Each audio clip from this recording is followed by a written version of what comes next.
উত্তরবঙ্গে প্রথম দিন মানে 2 তারিখে থাকছে সম্ভাবনা মোটামুটি সবকটি জেলাতেই এই সম্ভাবনা, দমকা হাওয়া এবং বজ্রপাত সহ বৃষ্টির সম্ভাবনা। এবং উপরের 5টি জেলাতে দমকা হাওয়ার গতিবেগ প্রায় 40 থেকে 50 হওয়ার সম্ভাবনা আছে। 2 তারিখ 3 তারিখেও মোটামুটি প্রত্যেকটা জেলাতেই দমকা হাওয়া ও বজ্রপাত সহ হালকা থেকে মাঝারি বৃষ্টির সম্ভাবনা। 4 তারিখেও দমকা হাওয়ার পরিমাণ 50 থেকে 60 পৌঁছানোর সম্ভাবনা মালদা জেলাতে, এবং বাকি সবকটি জেলাতেও 40 থেকে 50 বা 30 থেকে 40 কিলোমিটার গতিবেগে দমকা হাওয়া সহযোগে বজ্রপাত সহ বৃষ্টির সম্ভাবনা থাকছে। 5 তারিখেও দমকা হাওয়ার গতিবেগ মালদা এবং দক্ষিণ দিনাজপুরের ক্ষেত্রে 50 থেকে 60 কিলোমিটার হওয়ার সম্ভাবনা রয়েছে। তারপরে আস্তে আস্তে এই দমকা হাওয়ার গতিবেগটা কমে আসবে এবং 6 তারিখে 30 থেকে 40 কিলোমিটার দমকা হাওয়া সহযোগে উপরের 5টি জেলাতে বজ্রবিদ্যুতের সম্ভাবনা এবং বৃষ্টির সম্ভাবনা মোটামুটিভাবে প্রত্যেকটা জেলাতেই থাকছে। এবং 7 এবং 8 তারিখে কোনো ওয়ার্নিং নেই, কিন্তু হালকা থেকে মাঝারি বৃষ্টির সম্ভাবনা উত্তরবঙ্গে থাকছে। এবার আসছি দক্ষিণবঙ্গে। দক্ষিণবঙ্গে আজকে 2 তারিখে মোটামুটিভাবে দমকা হাওয়া সহযোগে বজ্রবিদ্যুৎ সহ বৃষ্টির সম্ভাবনা থাকছে। মূলত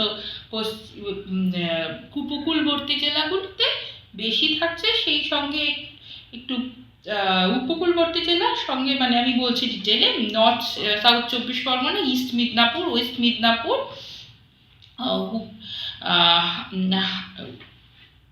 হুগলি, হাওড়া এই জেলাগুলিতে মূলত থাকছে।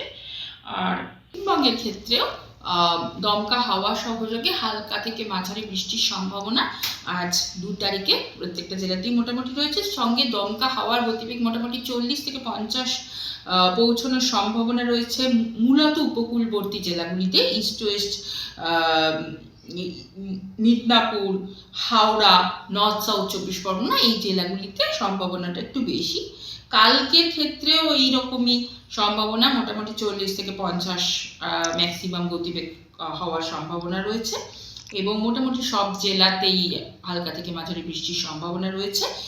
আর পরশু দিন মানে 4 তারিখে কিন্তু আবার একটা স্পেল, মানে যেরকম আমরা গত 2-1 দিনে পেয়েছিলাম সেরকম আবার প্রত্যেকটা জেলাতেই মোটামুটি ভালো মতো দমকা হাওয়া, কোথাও 50 থেকে 60 কিলোমিটার গতিবেগে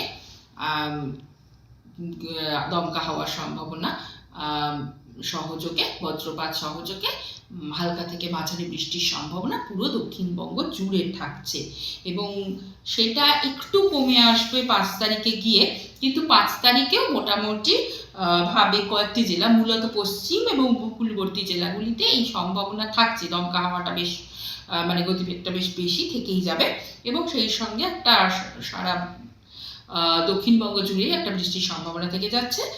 আবার 6 তারিখ থেকে বৃষ্টির এই দমকা হাওয়া বৃষ্টি এগুলো আবার একটু করে কমে আসবার সম্ভাবনা এবং মোটামুটি তাও 6 তারিখেও মোটামুটি ফেয়ারলি ওয়াইড স্প্রেড বৃষ্টি হওয়ার সম্ভাবনা থেকে যাচ্ছে, সঙ্গে 40 থেকে 50 কিলোমিটার গতিবেগে হওয়ার সম্ভাবনাও থাকছে। এবং 7 এবং 8 তারিখে কোনো ওয়ার্নিং দেওয়া হয়নি, কিন্তু বৃষ্টি হালকা থেকে মাঝারি বৃষ্টির সম্ভাবনা প্রত্যেকটা জেলাতেই থেকে যাচ্ছে।